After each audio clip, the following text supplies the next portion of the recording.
Alors, premier virage, très compliqué. On arrive c'est très rapide. On freine à 70-80 mètres pour l'FP1. Je pense que c'est raisonnable. Ensuite, il faut accélérer assez tôt parce qu'il y a toute la montée.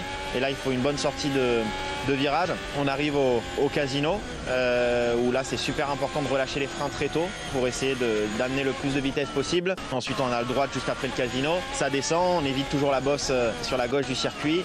Très facile de bloquer la roue avant droite au Mirabeau. Ensuite, moi, je l'appelle le Fermont. Là, ici, c'est super important d'aller chercher 10, 15, 20 cm au point de freinage. C'est super important parce qu'on est à des vitesses très réduites. Et ensuite, il y a toute la partie juste avant le tunnel où c'est super technique.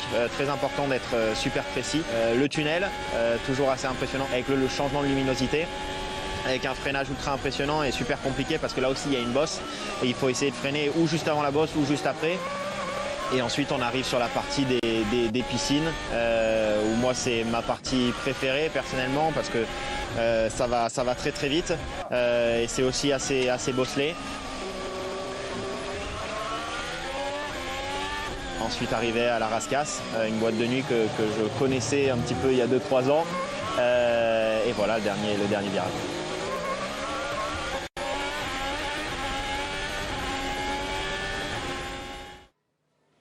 Et voilà, un tour avec Charles Leclerc.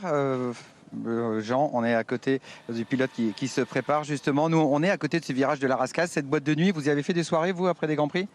Non. Non, ça c'est la version officielle. Non, c'est officiel parce qu'en fait, bon, Charles, c'est un local. Hein, et puis, quand on vient pour les Grands Prix, quand on voit la faune qu'il y a à la Rascasse, on n'a pas envie d'y aller. On va s'intéresser, Jean, maintenant à la bataille pour le titre, hein, ce magnifique duel entre Lewis Hamilton et Max Verstappen. Regardez ces statistiques depuis le début de l'année, ils sont tout simplement premiers ou deuxième. 3 victoires, bien sûr, pour le Britannique, une pour le Néerlandais, 14 points d'écart au championnat.